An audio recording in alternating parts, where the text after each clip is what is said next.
Aduh, ini ternyata susah banget ya. Di mana-mana lagi susah, cari kerja susah. Oh, PHK juga lagi tinggi-tingginya nih. Aduh, kasihan banget, gimana ya? Aduh, aduh. Palingin orang jalan aja nih, udah lagi capek juga. Ya saya awalnya di sini. Ya, tapi Anda orang yang langsung nabrak, emang kenapa sih, Cing? Ya ini ampun. capek. Kenapa capeknya? Coba sini. Coba cerita, ada apa, Cing? Saya udah hampir putus asa nih. Sah. Iya, maksudnya udah 2 tahun kan udah nggak asi lagi. Saya emang Ya udah kan putus sudah asa. besar. Nyari kerja nggak dapet, ngelamar kesini, ngelamar kesana, syaratnya banyak banget. Emang syaratnya apa aja? Ada syaratnya umur maksimal, terus bawa ijazah. Saya udah bawa ijazah fotokopi. Ya, ijazah aslinya? Ijazah asli ada, Tapi, tapi saya nggak bawa. Harusnya ngomongnya aslinya mana gitu. oh iya salah tadi ini ya. Iya. Ulang ya. Ulang ya. Ya, ini bawa ijazah fotokopi. Ya, ijazah aslinya mana? Nggak pakai ijazah. Oh, yang aslinya mana? Iya gitu ya. Aslinya mana gitu Aslinya ya. mana? Saya bawa ijazah fotokopi. Aslinya mana? Aslinya saya si Padang gitu maksudnya. Jadi Padahal gimmick tadi gak udah janjian. berhasil ya. Oh, jadi gini. Jadi Cing ini susah Ya. karena tadi usianya udah maksimal. Ada juga yang kan ada teman-teman kita, saudara-saudara kita yang ijazahnya masih tertahan di sekolahnya. Kok ijazah mulu lu dari tadi ngomongnya? Kemarin minggu lalu pas lagi ngomong ijazah tertahan, Oh. gitu. Jadi dia agak susah untuk cari kerja karena ijazah aslinya belum didapetin. Pakai legalisir nggak boleh katanya. Oh gitu, jadi harus cari ijazah aslinya di mana ya? Iya. Oke, nah tapi ini nih mungkin Cing ini adalah salah satu dari sekian banyak yang kini susah cari kerja. Tadi salah satunya karena usia mungkin ya Cing ya. Udah nggak muda lagi. Tapi jiwa masih muda. Jiwa kan masih muda, tapi kan usia udah nggak bohong. Nggak, iya benar. Usia kan hanya sekedar umur. Ya umur adalah usia. Benar, usia, iya. Nah ini tapi nih kalau misalnya mungkin angin segar buat Anda yang sedang mencari pekerjaan khususnya di wilayah Jawa Timur ya. Kenapa sih Cing harus di Jawa Timur? Karena di Jawa Timur sekarang berencana akan melarang pembatasan usia pada rekrutmen pekerjaan. Gitu. Jadi semua kalangan bisa kerja asal masih kuat dan punya kemampuan yang pas dengan lowongannya. Nah, Gubernur Jawa Timur Kofifa Indar Parawansa ini telah menerbitkan surat edaran yang melarang diskriminasi usia dalam lowongan pekerjaan bagi calon pekerja di wilayahnya. Jadi surat edaran telah ditandatangani pada 2 Mei lalu dan disebarkan ke seluruh pimpinan perusahaan di Jawa Timur. Langkah ini diambil pemerintah provinsi untuk memberikan kesempatan bagi pencari kerja yang memasuki usia lanjut.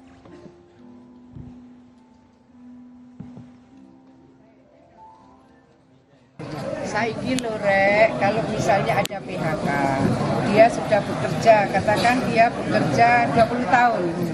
Kemudian ada sesuatu terjadi di perusahaannya. Dia bekerja pada umur 20 tahun, berarti dia sudah umur 40 tahun. Kan biasanya rekrutmen ketenaga kerjaan itu ada maksimal umur sekian. Jadi kita menyampaikan surat edaran bahwa pada saat-saat seperti ini untuk menentukan usia di dalam rekrutmen ketenaga kerjaan kita minta untuk tidak dilakukan. Tapi sudah kita komunikasikan dengan perusahaan A, kita komunikasikan dengan perusahaan B. Ibaratnya begini, ketika kita itu mengeluarkan kebijakan itu nggak bim salah bim tiba-tiba kita keluarkan, enggak. Kita sudah mengkomunikasikan. Dari data yang dikeluarkan BPS, angka pengangguran di Indonesia di 2025 meningkat. Februari 2020, data pengangguran di Indonesia sebanyak 6,93 juta orang. Februari 2021, ini angkanya meningkat menjadi 8,75 juta orang. Angka ini sempat turun pada Februari 2024, yakni sebesar 7,19 juta orang. Tapi pada Februari tahun ini kembali meningkat 7,28 juta orang.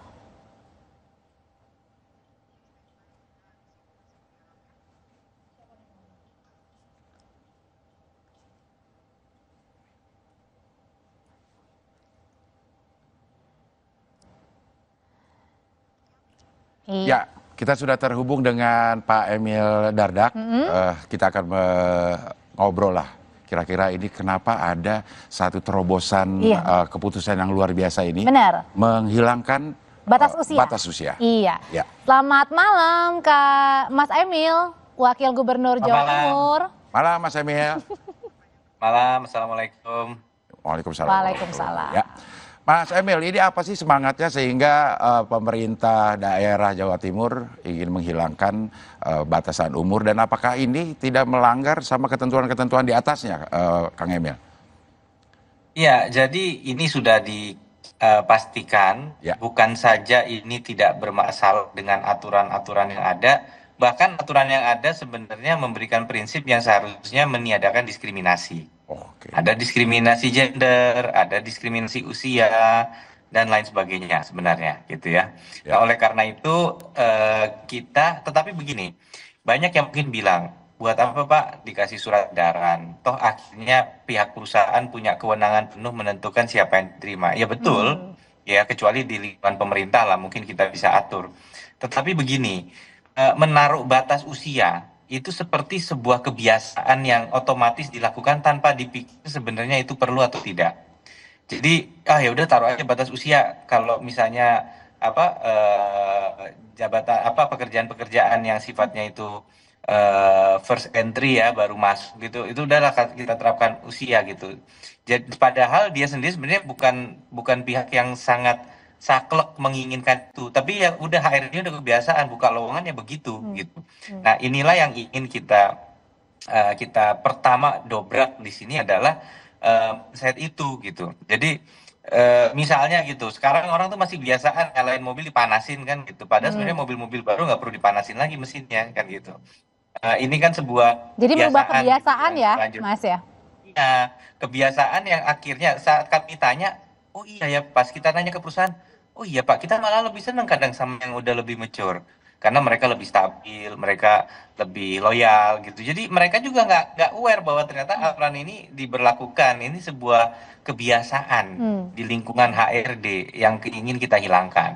Nah, sebenarnya juga begini, kita yakin kalau dibuka, ada kesempatan bagi perusahaan untuk mengenal dan menemukan calon pekerja yang mungkin secara usia tidak di bawah misalnya 35, tapi ternyata punya kerja yang baik. Oke, Nah, tapi inilah hal-hal yang menurut saya penting tadi. Mas Emil, tapi kan kadang ada juga mungkin alasan dari perusahaan kenapa ada batasan usia, mungkin juga mereka mau mencari yang fresh graduate ya. Fresh graduate kan mungkin kalau dihitung-hitung gajinya mungkin tidak sebanyak dengan yang sudah berpengalaman. Nah, ini gimana mengkomunikasikannya dengan perusahaan, Mas Emil? Nah, tentunya kan perusahaan bisa langsung menilai ya potensi dari applicant atau pelamar ya. Pertama satu. Yang kedua, di situasi kayak gini ada PHK lah atau banyak orang yang justru ingin memulai karir baru ya. Mereka ingin reskilling, pindah ke profesi lain. Nah, mereka ya bisa jadi newcomer di profesi yang lain gitu.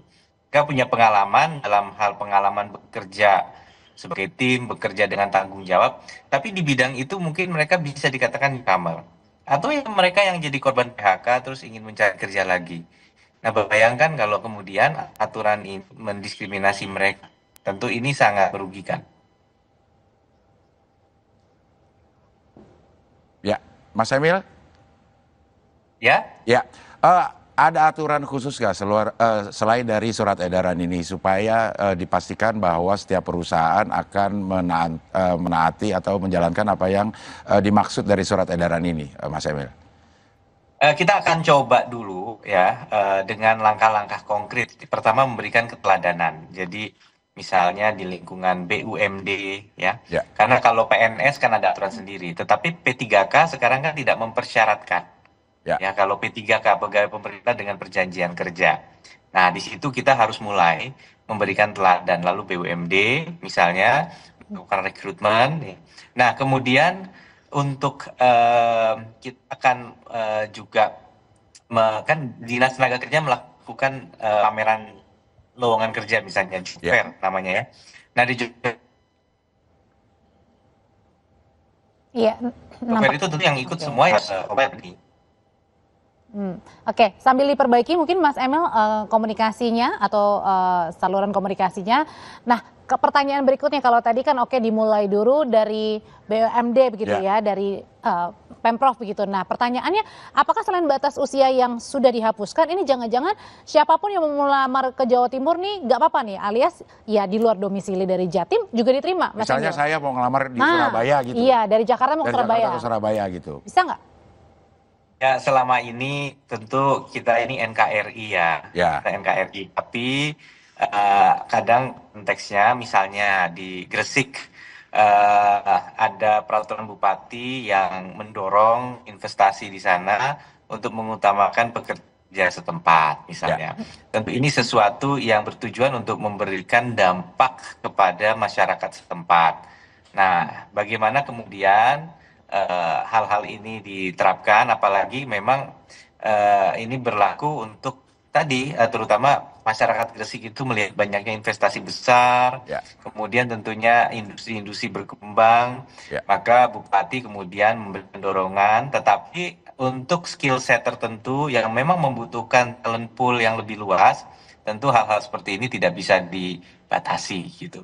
Nah, jadi memang tergantung, tapi tidak sedikit juga yang membuka luas ya, karena memang masyarakat setempat relatif sudah juga punya banyak lapangan kerja. Jadi banyaklah pertimbangan dalam konteks ini kan, mungkin konteks kearifan lokal dan lain sebagainya. Jadi kita akan berhati-hati untuk melakukan pembatasan, tapi tidak ada yang melarang untuk melamar tentunya.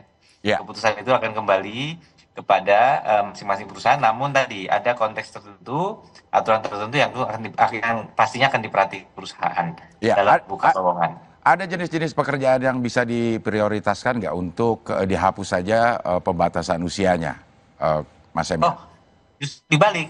Apa jenis pekerjaan tertentu yang memang secara teknis bisa dibuktikan? Nah, ini betul pertanyaan dari Bang Abdel. Jadi next step-nya adalah bagaimana kemudian kita mencari jenis-jenis tertentu yang memang ada dasar alasan yang memang harus menerapkan pembatasan usia. Nah, ini kan harus betul-betul penuh kehati-hatian kita memberikan exemption. Nah, misalnya perusahaan kemudian bilang, Pak, untuk keterampilan yang ini nih, ini betul-betul memang harus ada pembatasan usia, ya gitu. Nah, ini kan kita harus punya cara untuk menilai itu, gitu. Selain batasan usia, mungkin dihapus juga nggak, misalnya syarat harus S1 misalnya? Nah, sekali lagi, kalau masalah pendidikan, tentunya perusahaan akan penuh kehati-hatian. Kita juga ingin memastikan iklim berusaha, iklim investasi ini terwujud dengan baik. Jadi sampai ini aspirasi yang juga berkembang, banyak kisah-kisah sedih yang kita lihat, lulusan pendidikannya baik, pengalaman kerjanya baik, tapi akhirnya betul-betul tidak terserap di mana-mana karena batasan usia itu. Padahal dia masih fit, masih energetik, dan juga punya wawasan yang progresif. Iya, respon dari pengusaha sejauh ini seperti apa ya, Mas Emil, dengan surat edaran ini? Sejauh ini kami sama sekali belum menerima keluhan dari perusahaan, karena memang juga kami berkomunikasi dengan asosiasi-asosiasi. Namun demikian tentu kita juga jangan sampai surat edaran ini jadi macan kertas ya. Jadi udah diajarin, terus habis itu ya udah berlaku aja biasa. Jadi memang pastinya nanti akan ada informasi dari publik. Kan hari ini publik sangat aktif dalam menyampaikan keluh kesahnya ya. Jadi tentunya Dinas Tenaga Kerja selama ini, misalnya tadi contoh yang ijazah itu tadi, misalnya kan ramai ijazah ditahan. Sebenarnya di 2024 di Jawa Timur ada 11 aduan ijazah, semuanya selesai. Kemudian tahun 2025 ini ada 4, 2 udah selesai. Nah, memang satu kemudian meledak dan kemudian masuk ke dalam sebuah situasi yang khusus yang memang memerlukan penanganan yang melibatkan banyak pihak hari ini, termasuk penegak hukum begitu. Tetapi pada prinsipnya ada yang menarik tadi waktu di awal Bang Abdel bilang ijazah asli nggak boleh dilegalisir. Nah, ini juga mungkin sesuatu yang menarik ya untuk kita cermati gitu. Menunjuk ijazah asli, apa faedahnya? Yang penting itu kan memverifikasi. Gitu. Dan dari mana dia tahu ijazah itu asli? Emang dia punya scanner yang bisa menilai keaslian ijazah. Jadi menurut saya sebenarnya memang ini pandangan aneh gitu, menahan ijazah seseorang gitu ya. Ijazah itu bukan kolateral, ijazah itu bukan jaminan gitu. Ya bisa dijadikan jaminan, karena apa? Karena kampus dimanapun, saya lulusan, mohon maaf, saya boleh menyebut kampus yang sudah sangat tua ya, misalnya University of Oxford. University of Oxford itu punya mekanisme untuk menerbitkan ijazah yang hilang, gitu. Nah, Oke. jadi ini, ya mungkin konteksnya orang bilang, ya tapi kan kalau orang nggak punya ijazah, bisa jadi dia punya janji sama orang lain yang dia tidak tepati, kita ingin tahu itu. Nah itu lain cerita, disitulah perlu penelusuran. Ya. Tapi tidak bisa digebiah-uyah bahwa orang itu ijazahnya pasti ada terus gitu. Ya. Nah Mas kadang-kadang Emil. mereka ada salinan legalisir yang kemudian memang diakui. Dan ada sistem database untuk penyetaraan ijazah oleh Kementerian yang berwenang pendidikan tinggi gitu. Mas Emil, kalau dari data kan menunjukkan Jawa Tengah dan juga Jakarta ini top 3 ya yang saat ini PHK-nya, tingkat penganggurannya tinggi sekali. Nah kalau dari Jawa Timur sebenarnya gimana di sana? Apakah tinggi juga atau justru sebaliknya karena adanya syarat nih jangan-jangan juga banyak peluang-peluang baru nih yang bisa dimasuki oleh para pencari kerja?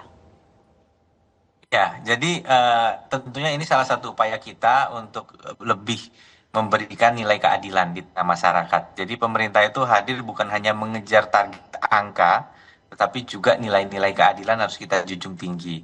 Mudah-mudahan tentu ujungnya seandainya perusahaan memiliki pilihan yang lebih luas, dia punya pegawai yang berpengalaman, yang mentalnya itu juga terlatih dengan baik, dan yang ternyata selama ini mungkin tersisih karena batas usia, dia akan lebih produktif. Dan semakin produktif tentu ekonominya semakin baik begitu. Tapi angka pengangguran kita tentunya alhamdulillah menunjukkan angka yang trennya membaik saat ini.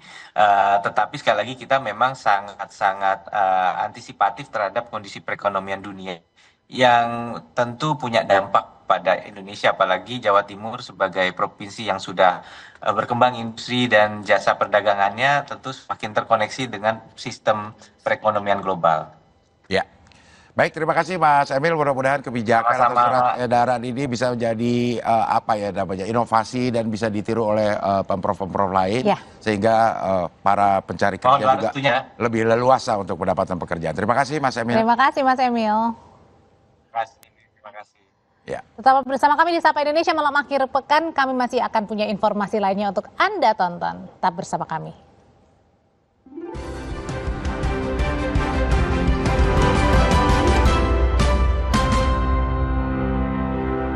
라이두알리마 칼슘 콜라겐 브루크랑 꿀리크리프 툴랑크로포스 No worries 콜라게나 Susu steril dengan 1000 mg kolagen dan kalsium, kulit no keriput, tulang no keropos. 콜라게나